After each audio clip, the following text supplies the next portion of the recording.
그러면 가만히 찍고 이래가 있어. 내가 뭐 잡고.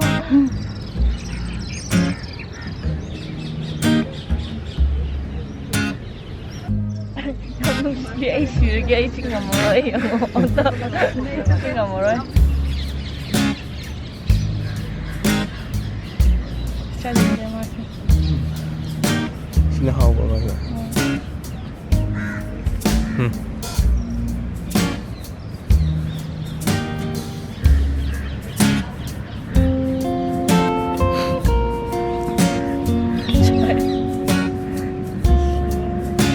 아, 뚝뚝뚝뚝뚝 해봐.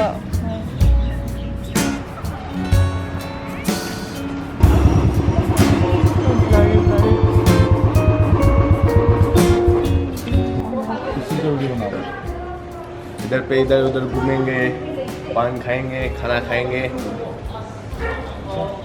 ये हमारा लैंडलॉर्ड जबरदस्त शानदार जिंदाबाद.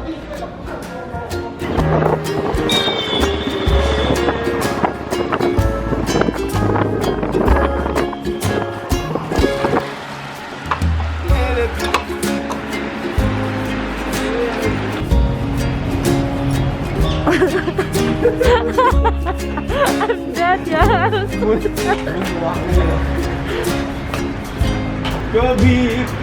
Wow, this is so nice.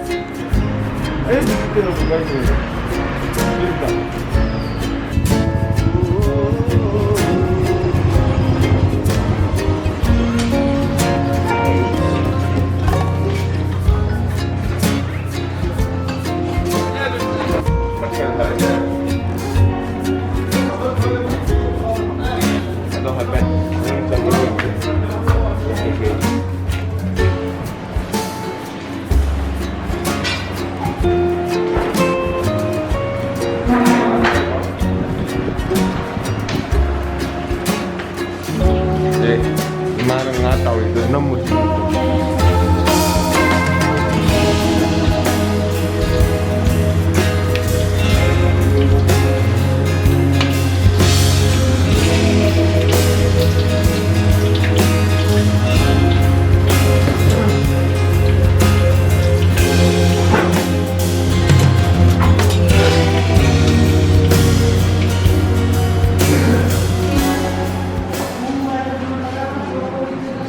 장 더럽던 아이지 애들이 그 사이에 오면 마스크 소수야 돼.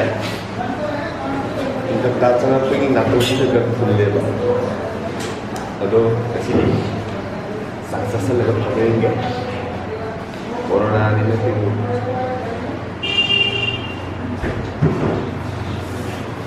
quên nga mga cái nó mga lâu cái nó có được yên là nga mga yên nó mga thali ở trong một thali nga tanga si ay micha chu petro kapro micha chu oi matki koi jam chu jan lo ima ku ma ma ama itu mama aku ini kumlai ma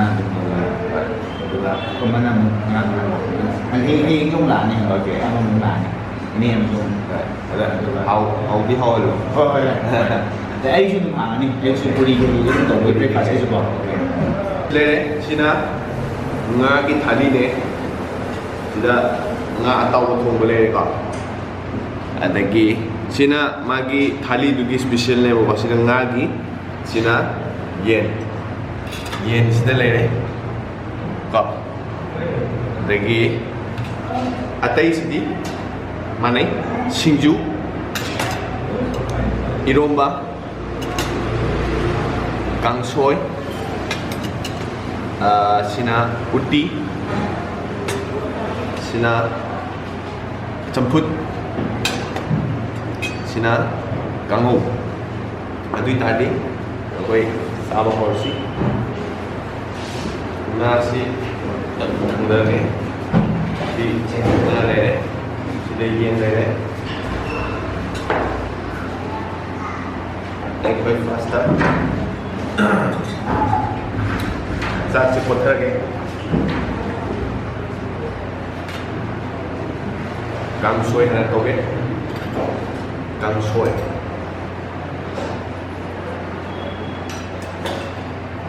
Ngagay mo yung mancha.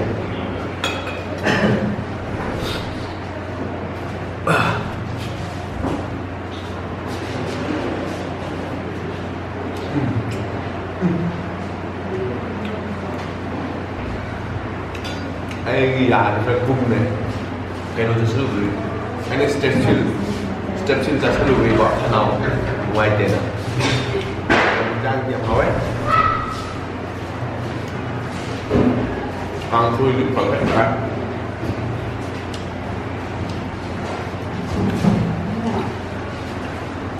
xin du ra một cái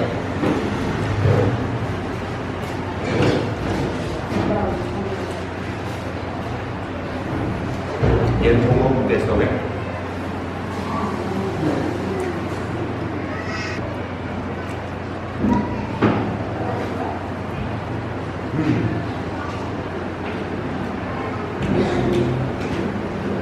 Next up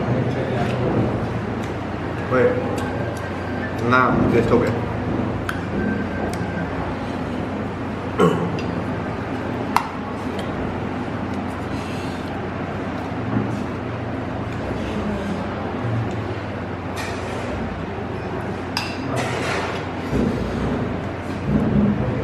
Nice.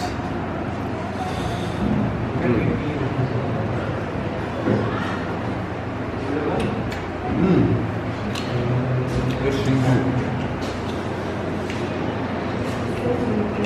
Lick. Được. Uti test nào đấy Uti.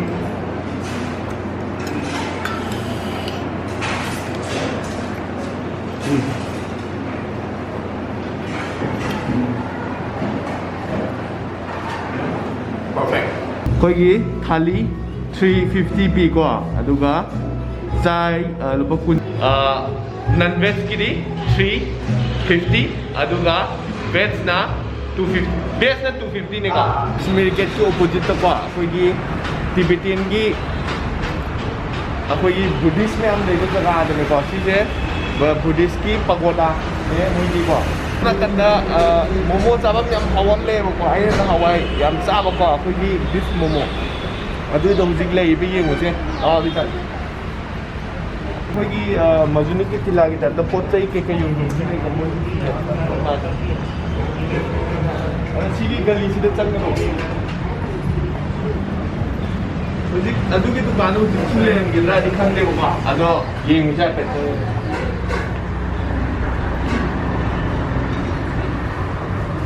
पोतै के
Welcome to the restaurant.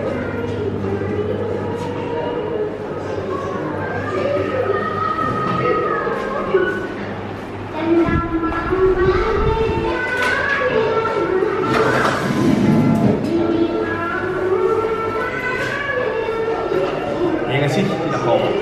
Aku juga leh. Dharmasala gi restaurant ni वो मोइ से याम कुइदम ने चाही पराम कुइदम ने सिगी restaurant से को आई ना हवाई लाखरे बको सिजे याम हावनी मागी को अदि मोइ तिबेटियन स्टाइल ऑथेंटिक ओइबा ने मो सिगी जगह से को अदि मोइ यामना ओरिजिनल फ्लेवर दो लाखने बको अदु जो अदि जिंग मोमो से ट्राई तो से मोइ मोमो से bro can you give me some chili sauce momo से ट्राई तो गे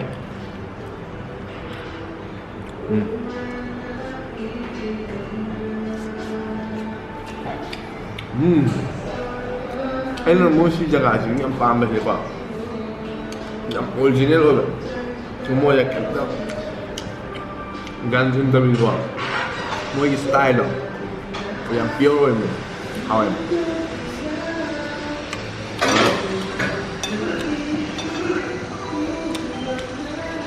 sini supnya plain supnya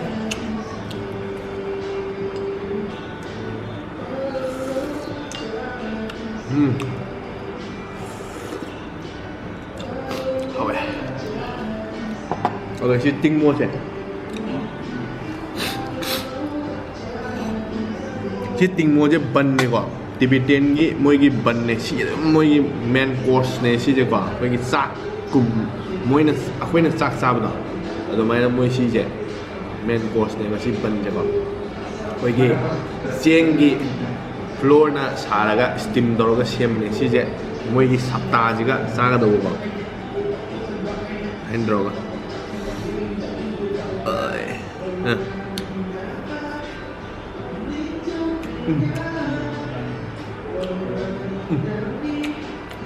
Mấy lần mấy giờ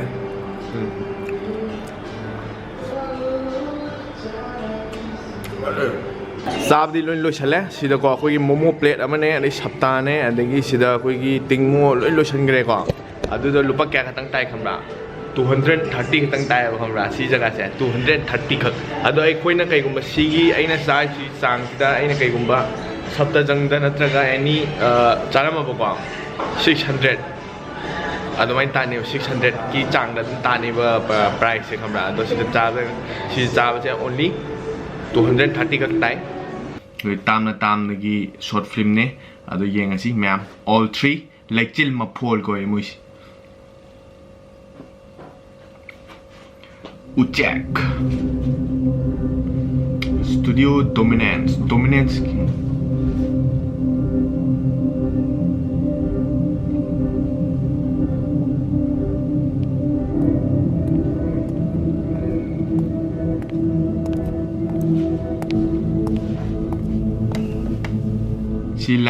she like ting khukap se aini am pa ma khoi gi interrogation gu mo to gi man ba se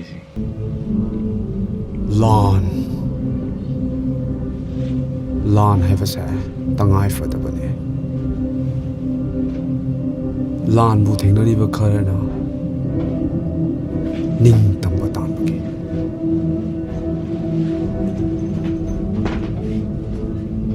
khara mana Chumba pamake aduga khara mana laman kunbage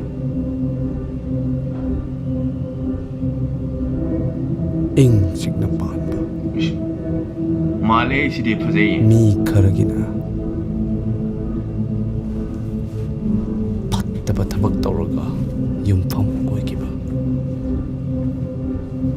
kharana mathangda tawda walan famgi khana si phajayan si kaps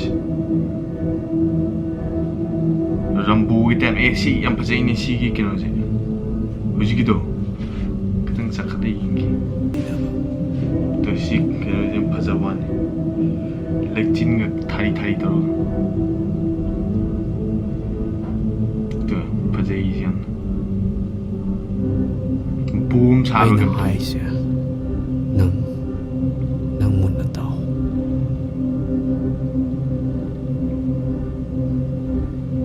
nang na kanagi hingbano kanagi misangda leibano ai khoi da karim ta matau ta de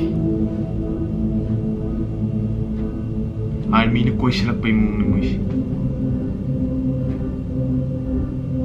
sok punang base ama na traga ama dagi ai khoi ki khut dagi adum thok torabane aduna malem sida sana bagi matung inna mai pakpa mi aduna hero ne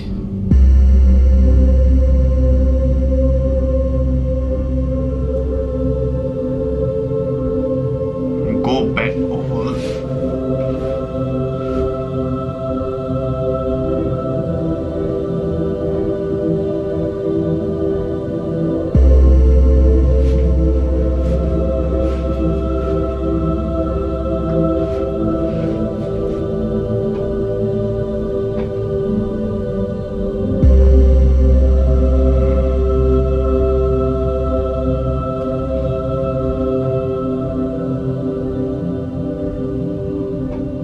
Japan da hainaba ma lei. Dorano! Dukusini harana to! Sonuko! Sukime raramasa! Malay sini.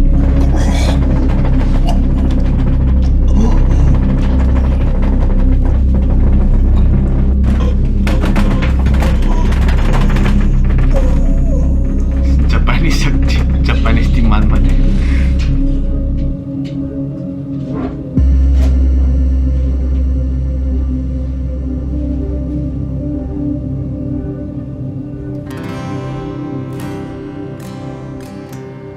Ngarang Kairaw Simba Lekay Mela Amada Bom Pokai Kre.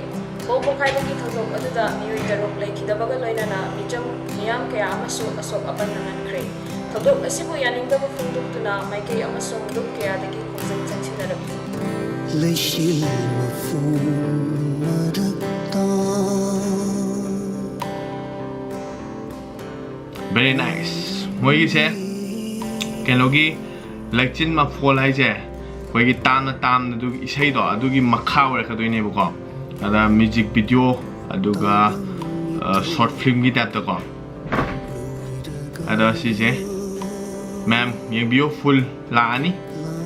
Bom bo khai wa gi sin nam ju yo hem ne yam phajawa. Moina pra yum mo ko. Moina sa ga bom aseng ma bom pokhan bagi ko aduga recording ta ho we ham ne ba. Adu su yam phajai ham ne ado Aisu udri ado ma'am si thola kana yengminasi.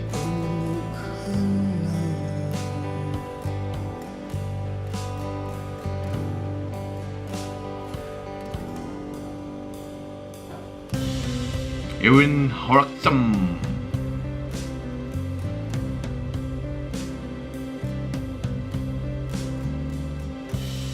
Lechin Mapol. Tadi ma'am ngaminasi aduga ma'am pula yang minasi kamay to gab du lechin ma phol si tamna do mai ta kre hit chat kre do lechin ma phol si mu ngai minasi ma'am adu tadi bye bye.